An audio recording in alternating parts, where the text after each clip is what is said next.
warahmatullahi wabarakatuh. Perkenalkan, nama saya Atika Ulin Wahaye.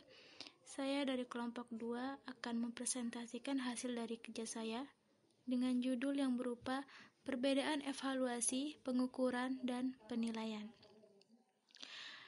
Inilah poin materi yang akan disampaikan dalam presentasi, yaitu ada konsep dasar evaluasi, pengukuran, dan penilaian, perbedaan evaluasi, pengukuran, dan penilaian, serta hubungan evaluasi, pengukuran, dan penilaian. Konsep dasar evaluasi, pengukuran, dan penilaian. Pengukuran, penilaian, dan evaluasi pembelajaran merupakan masing-masing yang memiliki makna berbeda tetapi saling berkaitan satu sama lain. Seorang pendidik seyogyanya mampu memahami atau membedakan satu sama lain agar dapat menerapkannya sesuai dengan kegunaan masing-masing. Secara tidak langsung, mungkin pendidik seringkali melakukan sebuah evaluasi pembelajaran dengan melibatkan prinsip pengukuran dan penilaian. Evaluasi lebih luas ruang lingkupnya daripada penilaian, sedangkan penilaian lebih terfokus pada aspek tertentu saja yang merupakan bagian dari ruang lingkup tersebut. Di samping itu, ada juga istilah pengukuran.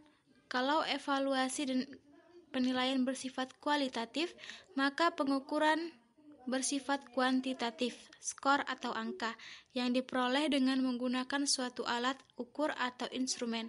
Dalam konteks hasil belajar, alat ukur atau instrumen tersebut dapat berbentuk tes atau non-tes.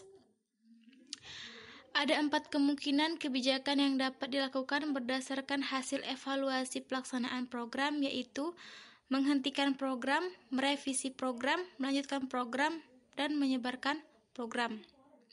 Dalam bidang pendidikan ditinjau dari sasarannya, evaluasi yang bersifat makro dan ada yang mikro.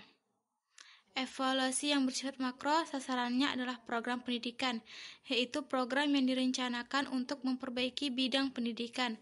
Evaluasi makro sering digunakan di tingkat kelas. Sasaran evaluasi makro adalah program pembelajaran di kelas dan yang menjadi penanggung jawabnya adalah guru untuk sekolah atau dosen untuk perguruan tinggi. Untuk semakin mengetahui perbedaan evaluasi, pengukuran, dan penilaian, perhatikan gambar di atas. Evaluasi adalah suatu proses yang sistematis untuk menentukan atau membuat keputusan sampai sejauh mana tujuan atau program telah tercapai. Pengukuran, sesuatu yang dilakukan untuk mengukur dalam arti memberi angka untuk objek mengukur atau objek ukur. Hasil data yang diperoleh dari kegiatan pengukuran ini ialah data kuantitatif. Penilaian, proses membandingkan suatu proyek dengan mengacu pada patokan-patokan tertentu seperti baik atau buruk, memadai atau tidak memadai, memenuhi syarat atau tidak memenuhi syarat, dan sebagainya. Proses pengukuran, penilaian, evaluasi, dan pengujian merupakan suatu kegiatan atau proses yang bersifat hierarkis.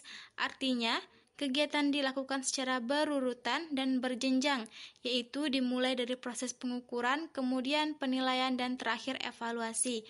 Sedangkan proses pengujian dilakukan bagian dari pengukuran yang dilanjutkan dengan kegiatan penilaian. Mungkin hanya ini yang bisa saya sampaikan. Apabila ada salah-salah kata dalam penyampaian dan kekeliruan, saya mohon maaf yang sebesar-besarnya. Wallahumma wafiq ila aqwamit thoriq. Wassalamualaikum warahmatullahi wabarakatuh. Thank you.